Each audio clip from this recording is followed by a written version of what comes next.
Welcome back to Haud Ma Jaiket on the 28th of November. Hi, Norrie, how are you today? I'm all right, Gordon. I think I've just got rid of the cold. I think it's been going round here, but I've managed to escape most of it, the worst of it, thank goodness. Yeah, I've had a bit of a cough the last week or two actually as well. So I think, as you say, it's going around. Yeah, it's not nice, but we'll get there. We'll have to struggle on. Nobody can get a day off, even if you wanted to. That's the nature of what we do, Norrie, isn't it? We just have to keep going. We But do. there's a couple of stories been dominating the news recently, but I think probably the one everybody is talking about the most was the arrest of the two Davies for or under the UK's terrorism laws. Came as a bit of a shock. I don't know about you. I was surprised, I think, by the suddenness of this. Well, there's two things out of this, Gordon. It tells you who's watching us doing our podcasts. They've got their beady eye on us, waiting for any wee slip up to get us off air or to challenge us and to frighten us. That's the Yeah. first thing. And the second thing is, what will we be talking about in a week's time, 2 weeks' time?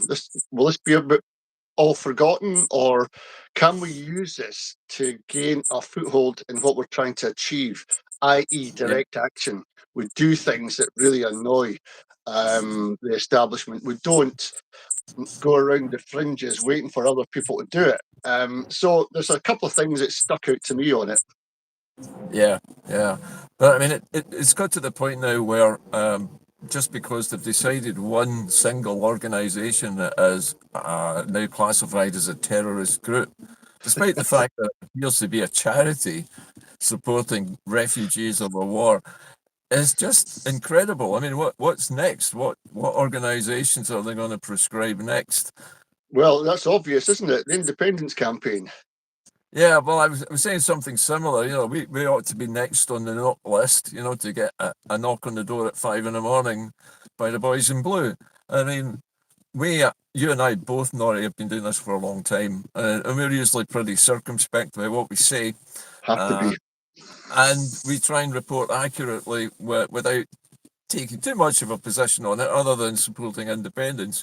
Mm. So I can't see at the moment, at least, how we can be embroiled in this one, at least. Although we might have our own private views on this, we're not allowed to express them out loud on the air.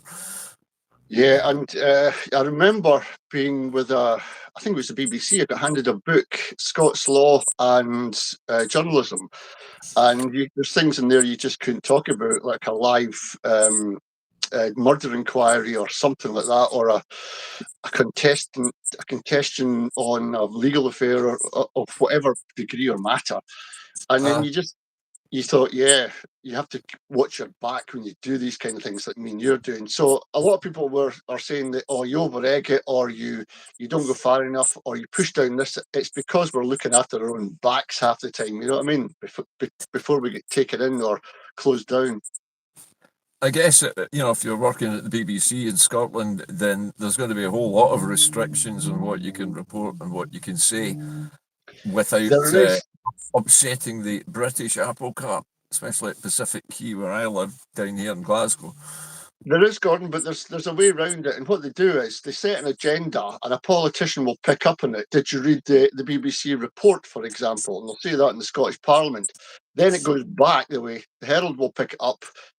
The opposition are in cahoots, because something's been said, and then they manufacture a story out of absolutely nothing. I remember, Gordon, reading a Fraser of Allender Institute synopsis of the economy in Scotland, and in particular, it was a health thing. And I read it, and I tell you what, I'm no SNP fan, but it was glowing for the SNP, and there's a couple of bits and pieces around it that were like, you could do better. What was Uh, it? I think it was. I think it was Richard Leonard that was on. He was the Labour leader at the time, and Labour branch manager. Um, yeah. and he picked out those three things that we looked at that were slightly not positive towards the SNP, and they magnified them. And out of the whole document, those three things were reported in the press. That's what you're up against. That's what you're up against. What I'm wondering at the moment, some people have been talking about having a crowdfunder to obviously to fund legal representation to allow the Two Davies to challenge this charge of supporting an alleged an alleged terrorist organization. I don't know about that. I mean, how do you fight it? Because it's Well, um, it's a UK-wide law apparently, except that it's being applied in Scotland, where no UK law can actually have any effect because well, it Scotland has can. its own legal system, but they're imposing it Well, over this and above well, our own system. hold on, Gordon, because it's part of the Devolution Act. I remember reading the Internal Market Act that's gone through, and any emergency they call it, they can close Holyrood down.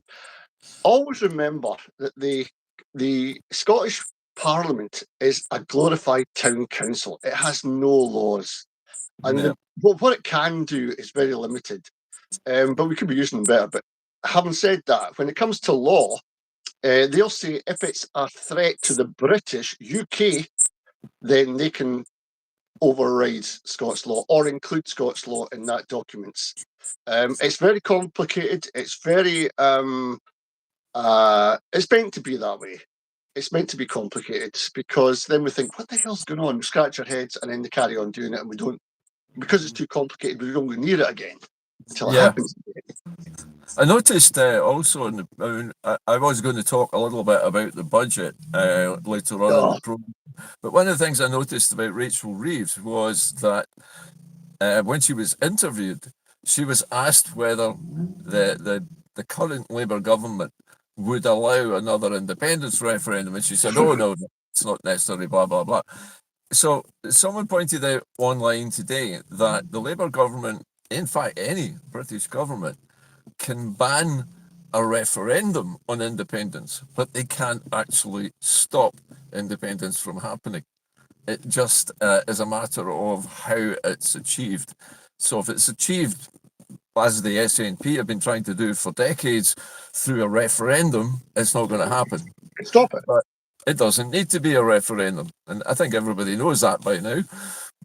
It doesn't need to be a referendum. We've been saying this for donkey's ages. Alf Baird, in his book Doing Hodden, tells you all about this. The only way you'll get independence if the people come out and demand it.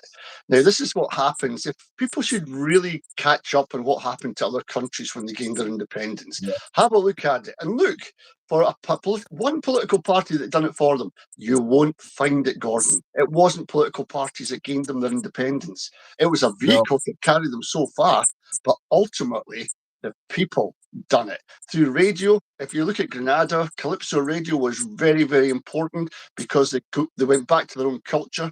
That made people much more proud of who they were, much more independent, loose term, and they started talking to each other, and they played their music and their culture. And through their DNA, they found their own DNA. Didn't go back to the UK, it went back to Africa. So they went to Africa for links because they're all from there originally at one point. And then before you know it, you've got a tsunami of people just wanting to do their own thing, man, and doing their independence and gaining it. Get Charles over here. He got him over, and they told him to sign these forms. He signed them. End of. That was it. Yeah. That was it. You just need the whole country united behind the one concept, basically, demanding it. Yeah, the problem we've got, Gordon, is of course, I'll just add this bit. The problem we've got in Scotland compared to Grenada or Jamaica or the British Virgin Isles or Bermuda, we don't have all these factions splitting us up. We don't have the Celtic Rangers. We don't have men against women, gays against straights, all that kind of stuff. And now we're going to be onslaught of immigration, and we're supposed to hate these people for coming over here. That's just what they'll instruct us to do, and most people will fall into line and start hating them because they're scared. They might take their jobs, they might take their women, they might hurt their daughter or son. All these things will be manufactured to create any other division. Scotland is unique in not fighting back against this. We just accept it because we've got a media that's supine.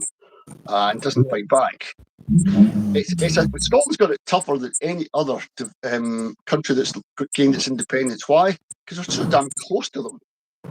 Yeah, we're literally attached to England physically, and it's very difficult, especially for people in the area where that attachment is along the border, to have an opinion because there's a crossover there. It's a natural crossing point between the two cultures, and it mixes. So very difficult if you live in the border areas to be pro-independence because you're going to have probably an equal number of people who are against it. Yeah, you've Possibly, got possibly because we cross the border regularly for work or to visit family or whatever. or to So buy yeah, a house, or to get free tuition, or to get free prescriptions. There's a lot of people making a mint out of just crossing the border. This is just as good as Northumbria. I'll stay here. Oh, but I am English. When the football comes on, I can't help it. I'm just English. I'll support England. Can I get behind Scotland? So they're not one of us. And you're right, Gordon. They water down our DNA. They bring their language, they bring their culture, and in our streets and cities and our villages, we get watered down. Let's call it what we know it as. you know when It's you were watered. yeah when you was talking earlier, Nori, about how it's people that actually achieve independence.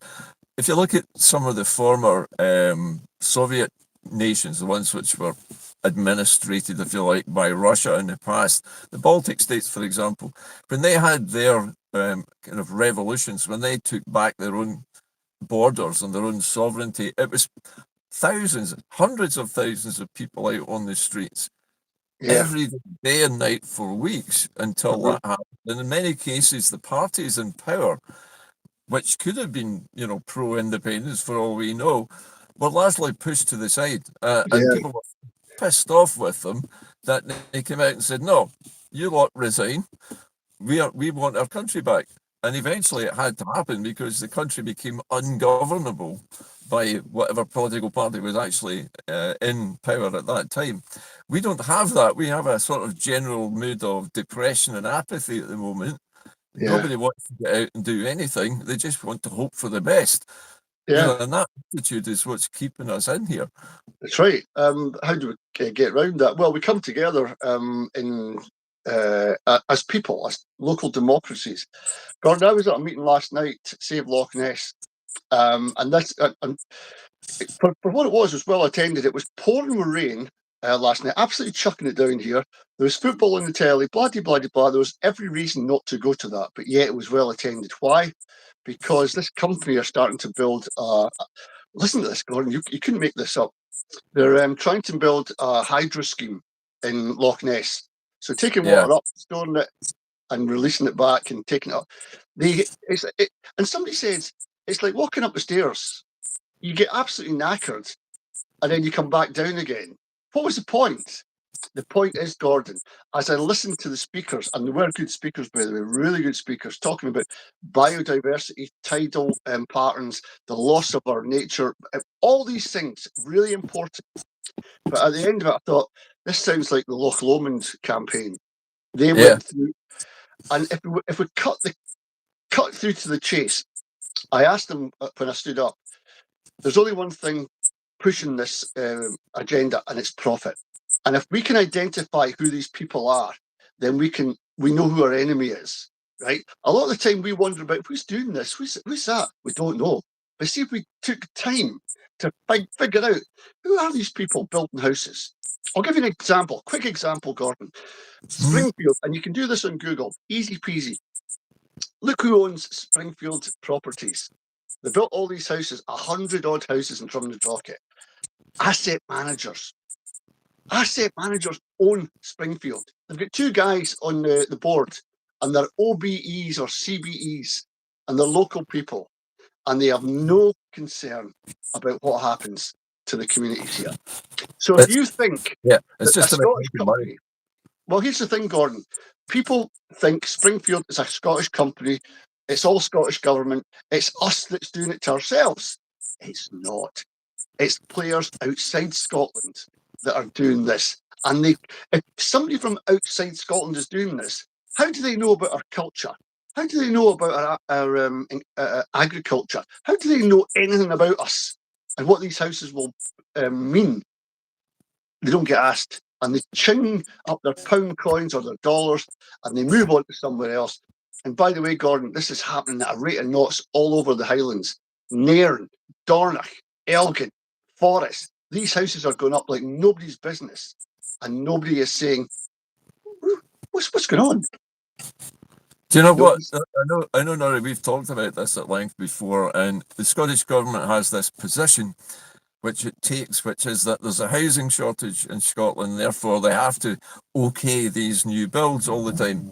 The trouble is they don't ask whether these new builds are even remotely affordable for local people. They just aren't. They're not interested as long as something gets built and they can say, oh, well, you know, we're building 90,000 new homes in Scotland this year. They're not. Right. They're just allowing people to build homes that nobody can afford. And the only people who can afford them are going to come from outside of Scotland. And they have to settle here because they're the only people with enough money to buy these houses. Yeah. Which means that we've still got a housing crisis, but now we've also got a migration crisis as well. Because whoever it is who comes in to buy these homes, they're going to be taking the top jobs because they're the only ones that pay enough to pay a mortgage on a house like that. And that basically removes the salaries of up to 4 or 5 normal everyday workers to pay these executives. So what we're doing is importing very wealthy people from other places into the Highlands and into the rest of Scotland to buy up these luxury homes that nobody else can afford. And you know yourself, because where you live, they've built hundreds of them and they're not selling, are they? No, they're not, and they're white elephants. But you made the point, Gordon. It's not once they build the houses, their job is done. Public money, our money, goes into these companies to build these houses, and the question is, if they're affordable, who can afford them? Because it's not the youngsters here. They can't get 30,000 for a mortgage deposit, Gordon. They can't get that. And what you're finding is people are either sofa surfing, sleeping on floors at their mates. And I'm telling you, this is 2025. I remember a film back in the 60s came out and people were shocked that somebody was homeless. This is happening on a grand scale. Youngsters are sharing flats with each other. No privacy, no secrecy, nothing. You can't do anything. And you're trapped in those places. And yet, we've got affordable housing.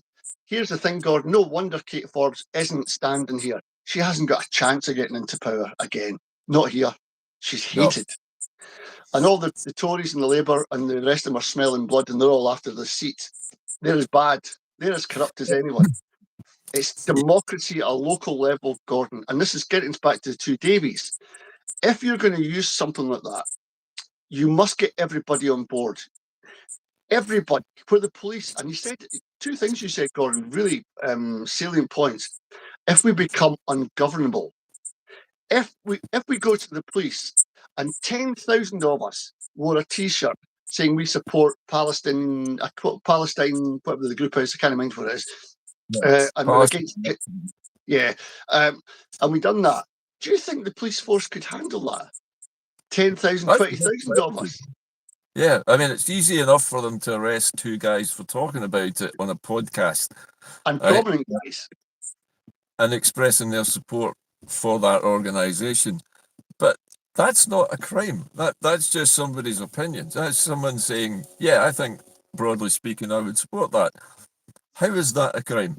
Is that a thought crime? Or is it a crime to say it? It seems to be a crime to say it out loud in a public arena. You know, if you said it down the pub, would they arrest you there? I don't think so. But because you're a public figure or you're on social media and you're live streaming to tens of thousands of people every day, you're suddenly a bit of a threat. You know, having that opinion might spread elsewhere. Well, there's 2 things in that, Gordon. 2 things. You said if you're in the pub, they can't. If somebody was on their phone and videoed you saying it, that could be used in proof. The police could use it against you. If you're doing a podcast, these things are up on YouTube. They just go back. There it is. Take it to the Procurator Fiscal. This is what you've done. But I wonder, Gordon, police are just like you or I. right? They read the news and they're told what to do. You join the police because you want to stop murders, big crimes, heists. You want to be there to uphold the law. When your Yeah, time is taken as a policeman to go to somebody's door at 10 o'clock, 8 o'clock in the morning and pull them in for the Terrorism Act, and you see a guy there half awake, no guns, because I thought that's what terrorism was about, the IRA, guns and mortars and bombs. There's nothing in his house. You can search his house, there'll be nothing there. So the police have just wasted time. And now they're saying, we'll give you £100 fine, away you go. Just like a parking ticket. You know what we should do? Get lost. I'm not paying your £100 fine. I am not paying it. Because that means you are accusing me and I'll have that as a record. And you'll be on my tail all the time. I'm not paying it. And then you'll be in contempt of court. And if 10,000 people were in contempt of court, Gordon, the jails system would be would filled. shut down. Yeah, the jail system would be overwhelmed with people on remand for contempt of court. It's getting very, very silly. I mean, the whole situation has got ridiculous. It's verging on being an authoritarian regime now, where it's not safe to talk about certain subjects out loud because they thought police are going to come along and arrest you for holding an opinion which the government of the day doesn't like or disagrees with. So here's the thing: if you supported, let's say, hypothetically, you wore a T-shirt which said "I support Israeli action," would you be arrested? No, I don't think so. I because don't it's not a prescribed hate issue. It's not. That's not what's written down in the laws. Remember, Gordon, those in power write the laws for us. Right, so we have to. Keir Starmer and the Labour Party write laws, and some in the Scottish Parliament they write laws as well. So we have to do what they demand of us. So if they Yeah, demand that you are not anti-Semitic, or if you say you're this pro-Palestine group, that means you are anti-Semitic. That means that's a hate crime in their language. The I problem can is, see what you're thinking, and I can see how that might be sort of put together, but it's a supposition. It's not truth. Just because you support, say, Palestinian refugees, doesn't mean you're anti-Israeli. It doesn't mean that you don't sympathise with the 1,200 families who had people murdered on the 7th of February, wasn't it? I think it was. Anyway, yeah, so aye. yeah, you can take positions, but you can't take the position that the government doesn't approve of. Well, here's the thing, Gordon. What if somebody in the House of Commons said, Palestine, this group, they support them and they oppose genocide? In debate, you can argue all sides. You're supposed to. Would they be charged? Yeah, I don't know. That's a very good question. Probably I not. think I think if you say something in Parliament, only Parliament can judge you Yeah, because according to English law, they're supposed to be the highest court in the kingdom of the United Kingdom, and therefore only your peers can judge you. And they're not going to judge you because they might be up on a charge as well for holding views that they've expressed in Parliament. So nobody does it. The whole thing is self-censoring and self-policing. yeah. And so nothing ever gets done. Nothing happens. Nobody gets challenged and nobody's punished for anything. You do what you But like in Parliament, short of murdering somebody before the live TV feed, and you'll get away with yeah, it. well, do you know this? I think though that the people have had enough. If we take a snapshot of England right now, and this is where we've got to be very careful and look to see what's happening there. If we look down south, you're seeing even somebody that's wearing a kafik, the neckerchief thing that the Palestinians wear is identifiable. Um, Yes. you if you're walking down towards an anti a pro, let's call it a pro-Israel demonstration, you will be charged on suspicion now. Now, suspicion of joint or trying to disrupt a peaceful demonstration. These people are demonstrating for the genocide of other civilians. So no matter which way you maneuver this argument, you're still on the side of a genocidal maniac, Netanyahu or Keir Starmer. Now, what's happening there then is the people in England are coming back. They are revolting. They are going mad. And you can see, and it won't be recorded, but there's massive demonstrations taking place on the basis of this democracy being denied them.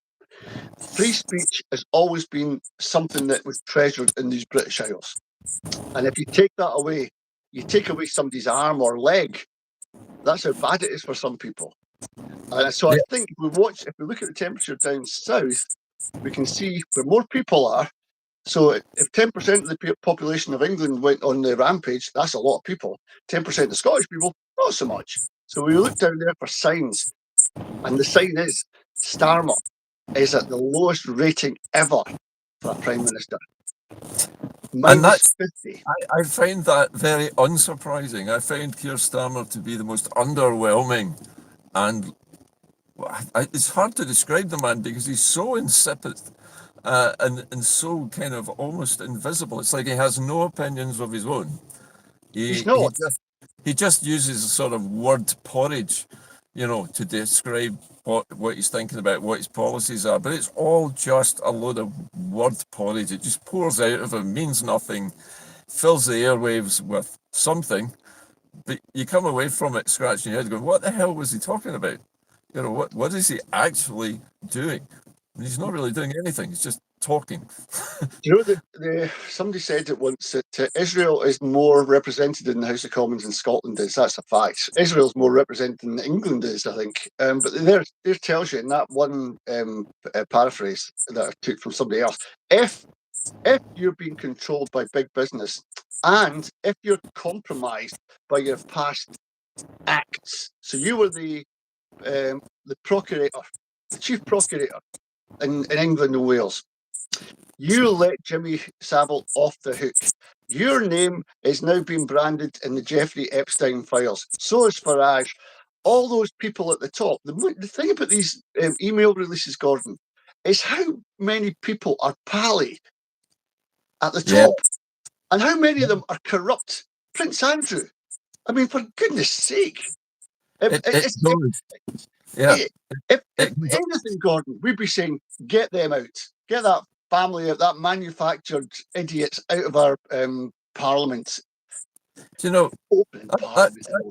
the thing, though, that this streak of, it's not just corruption, it's pedophilia, it's all kinds of things, really nasty criminal activity which goes on in this top tier of the wealthiest in the UK, who are all friends, who all share the same links, who all go to the same parties, who've all participated in these parties where there may or may not have been underage girls procured by Jeffrey Epstein.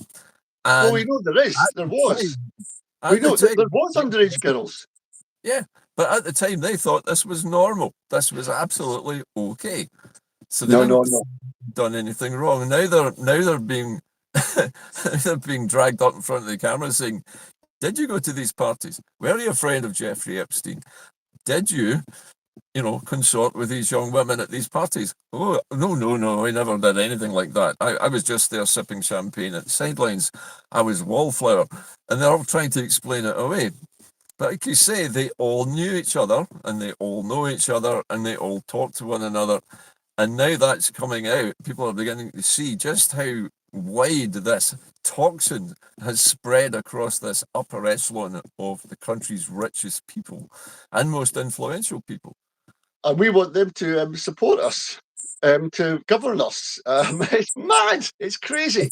I tell you this, it's not. This is not a new thing, Gordon. This has happened over the generations. These people have been in charge, and they think that because they're in charge, they are above the law, so they can do anything they want. And if it's a minor, a young girl that they want to fraternize, I'm choosing my words carefully here. Yeah. But if you're trafficking young girls from one part of the world to another for their delegation, you are taking another person's life and ruining it. And that, if you can do that to an ordinary person, what could you do to an unemployed person, a disabled person, somebody that's got cancer? You just don't care. You don't care because you're aloof from all that. And that's how business and politics now works. And it's obvious to every one of us that, Yeah. and I'll say it now, Gordon, if you're expecting SNP to get independence 2026, dream on, because me and you'll be here next year talking about why they didn't get it. Yeah, I know. It's funny, no, I wanted to sort of backtrack a little bit into Yeah, your previous conversation. You know how we were talking about this top layer being untouchable. Well, it was interesting. I was listening to a radio interview with one of India's first female politicians. She was the first female to become the president of the UN, if I yeah, remember. yeah. Anyway, what she was saying was fascinating. She said one of her first acts when she got into government in India was to introduce a new law which abolished the whole idea of being untouchable. In other words, India passed a law which said that nobody in India is untouchable anymore. In other words, the elite were no longer safe. And I thought that was a piece of information I never knew before about India, that they'd passed a law which made it unlawful to invoke this untouchability, this cultural tradition of certain castes being untouchable. We have it here. We just call it by a different name, and there's never been a law passed against it. And that's because we got people like Keir Starmer running the country, who used to be the Attorney General, the chief law officer of the UK. He was the one that made up the rules, and he still is. He was the head of the prosecution service. He was chief prosecutor. Um, uh, and how did he get to that heady position? He's been placed there. He's been moved there. It's like a big chessboard. This guy's at the back. We'll knight him. That'll be the first thing. Give him a bit of street cred. He's a knighted, so that'll bring him up here. And then we'll control him because we know he's got ties with Mendelssohn, who's got ties with Epstein. And so you can control people when you've got something on them. And it's played out 5-10 years before it actually happens. Yeah. And if we look in history, I mean, you could look at Hitler. This is going to be controversial, but what was Hitler before he was a soldier and a leader? He was an artist. Yes. He was a failed artist. He was a painter. Aye. So how the hell did the money man get this guy and give him a strange moustache that identified him, didn't it? Oh, he's the only guy that's got a moustache like that. Maybe Charlie Chaplin at the time. Not a popular thing, just have two strands coming down here. In the 30s. The bottle brush moustache was a normal feature in the 30s. Yeah, but not in. Usually, people in society, high society, it was twirly moustaches and beards and all the rest of it. Maybe the common man had that, but this is a guy placed there by those that want to make money through selling weapons. There's been and we all got bombed. Clydebank got bombed. Düsseldorf, everywhere got bombed. And we're supposed to be thinking we've got an enemy in the Germans. No, it's big business that's behind all of this. John McClane was saying it back in the day in the soapbox in Glasgow George Square. He says, if you put a bayonet into a German socialist, who's the winner? Because you're both socialists, you're at the bottom working. Your work has been taken at the front line. Yeah. And he identified it, and he was taken to jail for sedition. Yes, because at the time, the Socialist Party in Germany became the Nazi Party eventually. National Socialist. And it was corrupted. Yeah, that's true. Oh, by the way, Norrie, something I meant to ask you or talk to you about. The story about Loch Ness and the action group that's been set up to fight against this new development. It's a pumped storage system. Now, the reason I mention this is it doesn't generate power, it stores it. It uses wind energy that's surplus at the time it can't be used, pump water uphill, stores the energy there till it's needed and then releases it. Now, the only reason that that's necessary now is there is so much wind power available, they can't store it all. So now they've got a problem, right? The British government now wants as many pumped storage systems as possible in Scotland, where there's lots of water, and we get no say in it. And that's the reason why it's happening. We don't need it. We haven't needed it for years because we're already overproducing power. The question is, why are we the ones who have to put up with all of these developments? And it's just geography, really. We have the lochs, we have the mountains that suit the purpose. And so they're just going to capitalize on it. And like you say, the Exactly. companies that make the money from these contracts are probably not even British, never Yeah. mind Scottish. Yeah. That's last night, Gordon. I had to tell people you have to know your enemy. Who are these people behind these big companies and the vans that are going about Drumnadrochit and Fort Augustus and all the rest of it with their big livery and lovely designs? Who are these people? It doesn't take more than a Google search to figure out who these people are. And then once you know your enemy, you can start plotting against them. When you're trying to figure out who you're swatting flies that aren't there, do you know what I mean? You don't know who your target is. So here's the thing, Gordon. Remember, I go on and on about these houses that are getting built in Drumnadrochit. A quick Google search shows you that two big companies, and I haven't got the names here, but they're asset managers. So they go out looking for big projects for their shareholders. They are behind Springfield Construction, asset managers. So these houses get built somewhere down the line, dividends get paid out to these shareholders. Yet we still live with the carnage and the vandalism of our area. When will we wake up? And the guy that owns all these companies at the bottom, it goes to another big company. So you've got these shell companies, Yes. asset managers, and it goes to another company, and it ends up in Qatar. And Well, I went on, just seriously got on I went onto YouTube and I got this guy's name. I typed it in, and there he is talking to a sycophant interviewer, all staged, of course. How did you make your money, Farouk? How did you? Oh, hard work. I came from the poorest family, and now I'm a multimillionaire. Hard work. Aye, right. You've multimillionaires the hard work. All you've did is shifted capital here, shifted capital there, and lived off interest. That's all he's doing. But he's yeah, a multi-trillion heir. just moving money around is how these guys make their money. Asset managers are just what they say on the tin. Everything that they invest in to them is a financial asset. So even those houses lying empty have a pound value to their business, right? They're worth Yeah, so many millions of pounds, and they've got that as an asset, and they correct. can manage it by either selling them, renting them out, or having them turned into holiday homes. But they'll get an income somehow from them, whether or not local people can afford them. They don't care as long as the money's coming in. Why? That's Why would right. it? It's all about money. It's just about generating wealth from other wealth, basically. Bang And on. there are globally there are many different corporations which are owned by much larger bodies.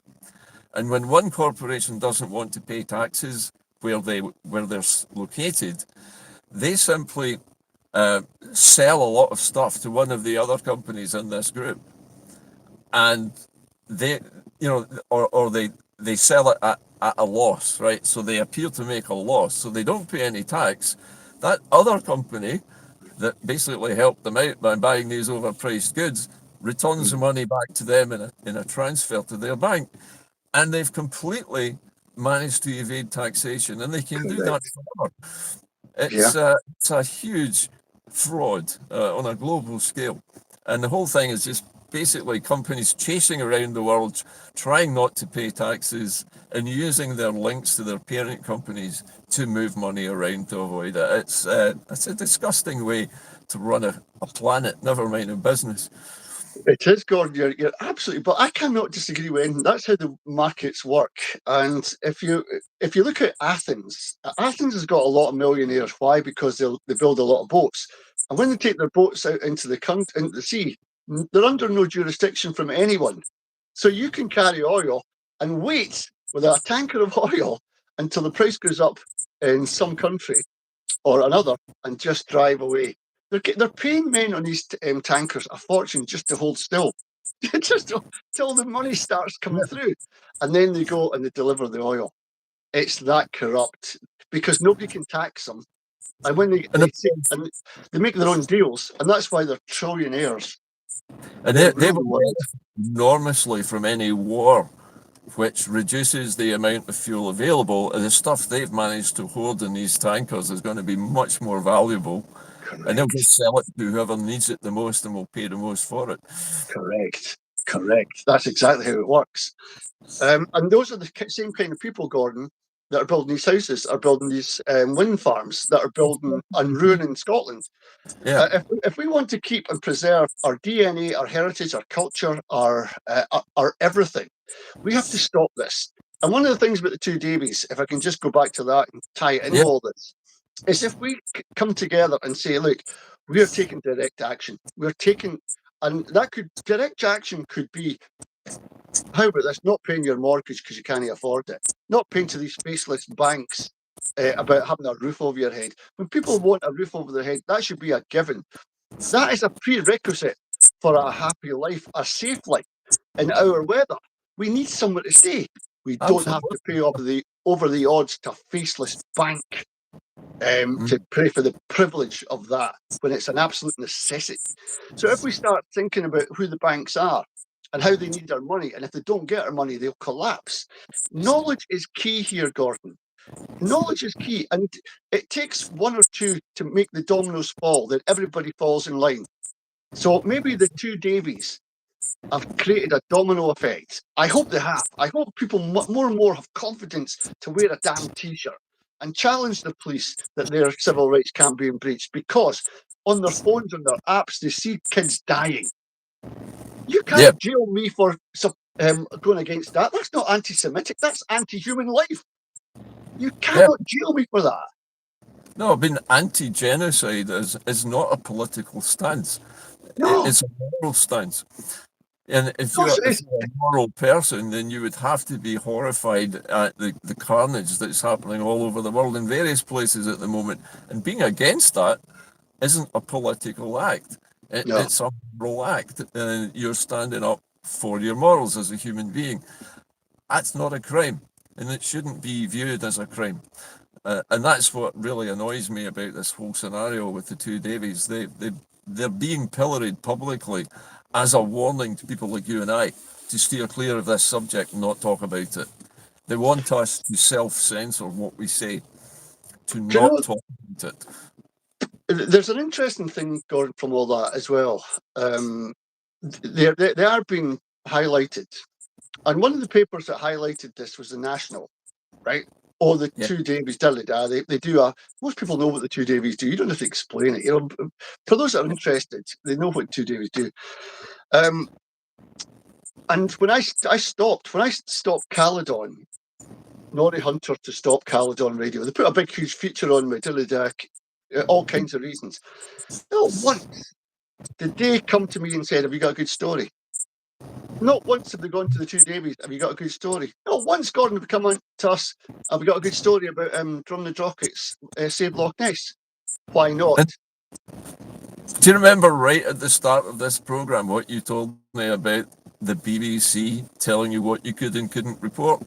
The National has a parent organisation which also runs the Herald, which is rabidly anti-independence. So they're playing both sides in this game. And Yep. therefore, there will be a restriction on what the editors of the National will run. And they will not come to people like you and I for a story, because to do that would be putting them outside the guidelines that they've been That's given right. by the top management. In the same Exactly. way the BBC did to you once upon a time. Do you know, I was watching something on YouTube. It just came up on my, you might want to see this kind of thing. And it was Massey and, who's the other guy who does it with? The two of them do a podcast. Yeah. And it's really poor, Gordon. It is absolutely trudging. It's oil, walking through oil, trying to get to the points they're trying to make, and the Parliament and what acts can be put through. It's garbage. They were in Glasgow University to a full house. How did they organise that? How did they get their podcast in there to a full house? In Glasgow University. Probably the Debating Society, I would guess. It's all, these people are pro the system. A university is pro the system. It's all a system. Yeah. It's all the system that we move through to shape us for after university or after school. We go into a job, and they've conditioned us to work the hours we need to get the money we need to pay for the things that we need. It's all conditioned, Gordon. Of And we course. have to wake up to this as well. And I had a chat with my 17-year-old daughter last week. She was telling me, she said, "How's school?" She says, "Dad, it's just going through the motions. I don't like it. It's like a prison." I said, "Prison?" "Yeah, Dad, if I didn't go, they'd be after me." It's true, isn't it? If she, if she left school, they'd be like, "Where is she? She's gone. She's not here." Like a Ah, prison. Wow. 17-year-old. Very political. you know Proud of what's myself. odd about that, Norrie, is I think when I was 16 or 17, I felt exactly the same way about school. It felt like a prison cell. I wanted to get out. I wanted to work. I wanted to do my own thing. And I actually went out and did it. And I was Yep. very, very lucky in the way things worked out for me at the time, because this was the 70s. Thatcher was just coming to power. Our industries were about to be destroyed. In fact, they were being destroyed at that point, starting. And I realized very quickly when I left school that I needed to find a job outside of Scotland because there weren't going to be any in the industry I wanted to work in here. And I was right, there aren't any now. But there were back then. But I had to move to Manchester to do it at the age of 16 to get Yeah. that job. And that was just a fact of life. And at the time, I wasn't politicised, but I realised there was something badly wrong with the UK when I had to leave my own country to find work. I'm the same, Gordon. I left home at 16. I got one higher in geography. It's the only thing I liked. And I managed to get that. But went up to Malig, got on a fishing boat. I was lucky as well because the guy he says, "Have you worked in a fishing boat?" I says, "No." "What makes you think you're a good fisherman?" "My granddad done it, my great granddad done it, da da." And my brother is, "Get on, son." Away I went, and I got a board, a bed, a job, and you know, that was my life till I was 20. And then that was it. I seen too many people dying Yeah, off getting hard, tossed over, to live in. chasing. No, very And dangerous. people, the thing about it was, Gordon, it's a brilliant job when I look back through rose-coloured spectacles. But in the summer, it was great. You'd see whales travelling. You were the only Yeah, one that could get to see them. But in the winter, if the winch was broken, you couldn't feel your hands, and you're trying to fix this winch, and the wind's blowing at your face, and you've got to get it fixed because if you don't get fish, you don't get paid. So you're yeah, and but for a 16-year-old to a 20-year-old, I loved it because that was adventure. That was yeah. brilliant adventure. And I was put off by my careers teacher, and he told every boy at my age, join the army. It's the best thing for you. And I says, no, I'm not doing that. And I went away up to Malik, and I started working on fishing boats. And that was me, 16, same as you, Gordon. Yeah, and I think you and I, we come from that age bracket where you could leave school at 16 and find work up to a point, but then things changed. In the 80s, you couldn't do that anymore. There was no more guarantee that there would be a job anywhere for you because most of Well, the industry was being closed. well, So that's what right. was left? Nothing. Because We I were started in 86, and then that was because the pulp mill was closing down to a sawmill. They were paying people off there, and they didn't have the skills and technology and the brains to work in an aluminium factory. That just wasn't my thing. Geography wouldn't get me in there. Went fishing. That was the only thing that was kind of buoyant at the time. There was a lot of boats, and you could pick and choose. yeah, 10 years later, there's hardly a boat. You know, yeah, hardly a boat. So anyway, what in modern day? So when we look at kids and where they're going to go, my daughter is absolutely clueless about where her job will be because the mm, school can't tell her. She's going to university. She reckons she'll go to university because it's a safe haven. Well, maybe till things calm down, and she'll be able to get a job in 4 years, different government, and all the rest of it. I said, Mary, it doesn't work that way. You're still on your own. You have a yeah. certificate in your back pocket, but you're still on your own. Nobody helps you, and that's the thing. I mean, the way the UK used to be structured was people would, as you pointed out, the fishing industry, people would follow their parent into that industry because that was the career path that was available to them at the time. But when you take that away, you take that industry away, where is left? And this is where you get this massive outflow of young talent from Scotland heading anywhere else in the world where they can get work. But it's not going to be Correct. because the jobs don't exist. We're not allowed to have those sorts of companies located here. They're too big, they're too important, they have to go to England. And this is the way it goes. So, yeah, we're always poor relations. And Yeah. we're kind of treated like a whining dog that they give a kick now and again and they feed it scraps now and again. But, we're not treated as equals, not by No, any but stretch of the imagination, Gordon, really. but this dog should be able to bite back. And that's Yeah. what we should. That's the next plan. We've got to take action. We've got to get ourselves democratised at a local level. Go to meetings. If you're in Loch Lomond, absolutely fill out these halls with your objection to Flamingo Land. Well, Don't leave that it for somebody else. Don't leave it for somebody else. that whole thing has started up all over again. This will be the third time this battle has been fought. They're Hey, still trying to get Flamingo Land built there, and God knows why. I mean, it's not going to provide a lot of jobs. Any jobs that are there will be seasonal, they'll be low paid, and an entire ecosystem at the south end of the loch is going to be completely destroyed in the process, and nobody wants it. Gordon, Nobody. if we look, I said this at the start, I said this last night at this meeting. If we look at the players involved here, Flamingo Land, who are these people? Who are the people involved with this? We don't get names of people, so we just get Flamingo Land. That's not enough. You need Who to owns find the out who big the one? players are, right? Because when Yeah, you find the players, you can Google them and you can find out who's making the next inquiry to the Scottish Government. We know this, that Derek Mackay, the ex-finance man, secretary in the Scottish Parliament, is working for Flamingo Land.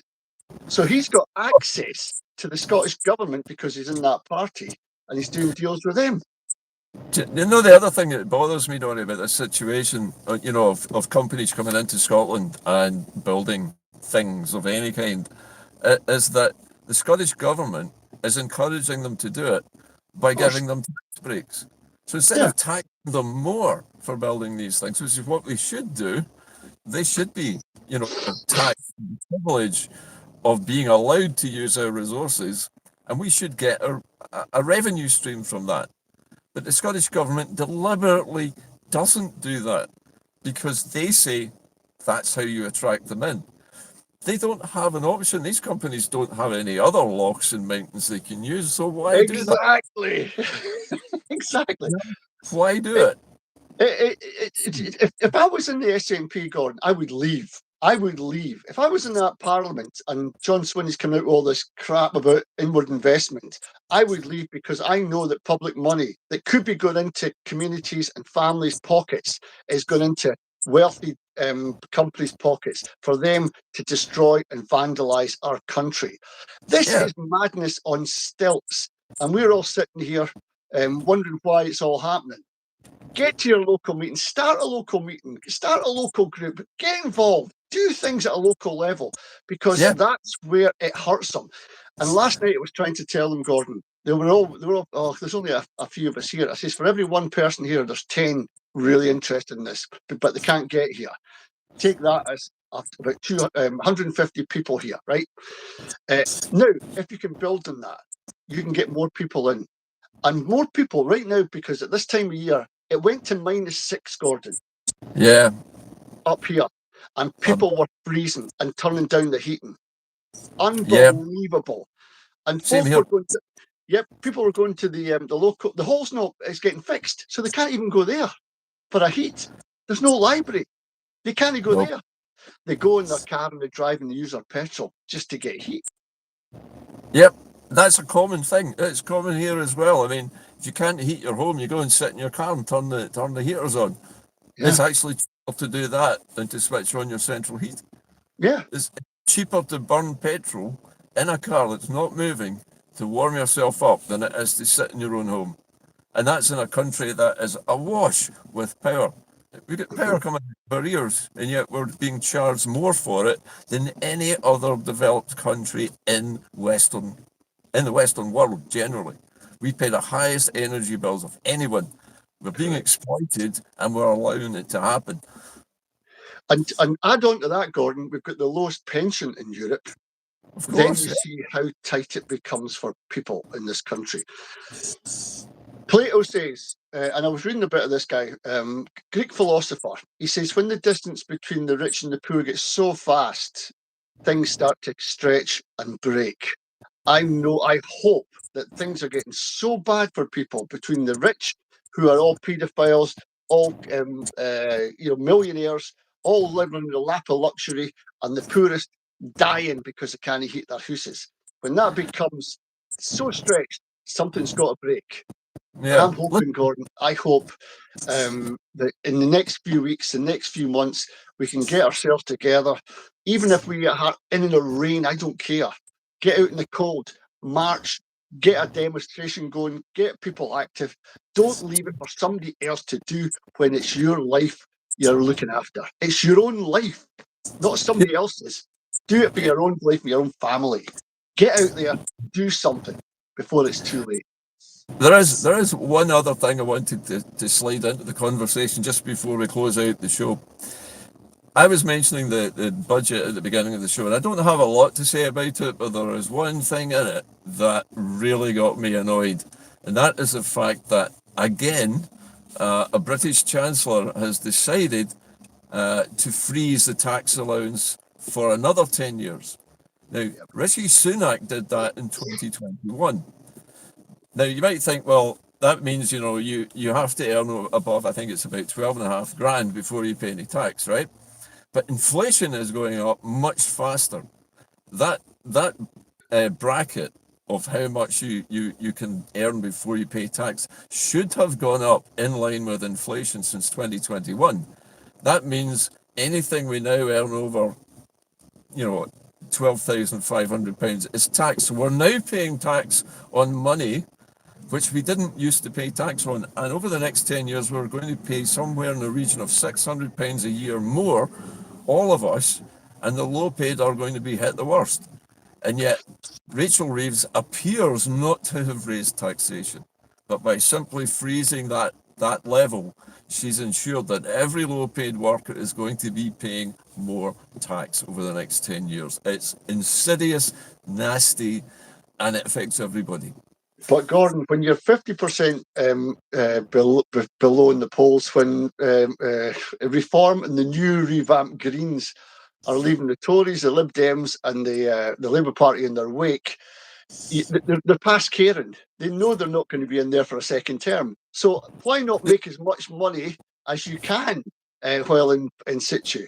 Why not help America get their bombs and donate money to Ukraine? Why not help everybody except the people you're represented to help? Because also, the problem we've got, Gordon, is No, you put people in to represent you, and you've got a manifesto. When that gets ripped up and they do their own thing, that's democracy broken. That's why well, I the other never watch the budget. I never watch it. I just get too upset.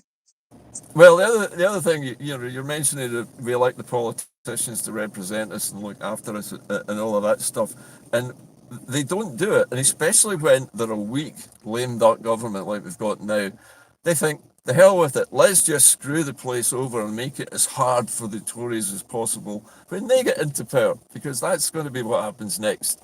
So they're actually going to let the place go to rack and ruin and then blame the Tories for it when they get into power, because that's what the Tories have been doing to Labour.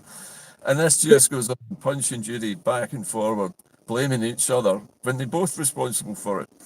But the thing is, Gordon, we're blaming the Tories for this and the Labour for that. It's a bigger thing outside politics that's controlling it all. They have to do as they're told, or else they're going to be compromised by their misdemeanors. Remember, Keir Starmer and Jimmy Savile, that's still hanging there. Stuff could come out about him. He's got to be very careful he doesn't tip on the toes of those that are paying his wages and those that will look after him when he's out of power, because he'll have done his job. Mark my words, they are planning 10 years ahead. like Tony Blair did. When Tony Blair was in power, would you expect him, a failed lawyer, now a PM, to have trillions of pounds in property? Where does he get all the money? Where did he get all the money? He's been a millionaire for many, many years. I'm sure he's got his own accountants investing his money in asset management firms and all the rest of it. It's part of it. All right, I'll give you another one. Definitely. What about Jack McConnell? Huh? Jack McConnell. What about him? He's in the House of Lords. What kind of? How did he get the money he's got now? And if you look at Jack McConnell, look at his interests and what he owns. My God, he did well for being the First Minister of Scotland. They're rewarded for supporting the coloniser. That's just the way it goes. Exactly, Gordon. Exactly. So they're not representing us; they're representing themselves. The sooner we wake up to this, and I don't know what I'm going to do with my vote in 2026. I really don't, Gordon. I don't even know if I'll vote. I don't know where I'm going with this, because I don't know who's going to represent me fully, and I mean fully. And this is why people are apathetic, because they realise their vote's not going to make any difference to this system, and that's the problem we have. Correct. Anyway, we have run out of time, mate, I'm afraid. Right, I'll tell you what I'm going to a political meeting tonight, Gordon. I'm going down to Stirling for the Liberate Scotland fundraiser in Stirling. I'm going to get myself ready for that. And what else I've got a lot of things to do at the weekend, so I'd better get moving as well. Hope you liked it, folks. We'll be back next week. And look after yourself. Like, share. What's the other one, Gordon? Subscribe to the channel if you want to get more of this kind of content. I know there's going to be a few from last night watching, Gordon, so thanks for tuning in, folks. I hope you got the message out about Loch Ness and the power storage scheme. That was I said I'd do that today in the show, so we did. Consider it done. Anyway, that's it today, folks. Thanks for watching, as Norrie said, and we'll see you all next Friday at 9:30. That's it from us. Bye for now. Cheers, folks. Cheers, Gordon. All the best.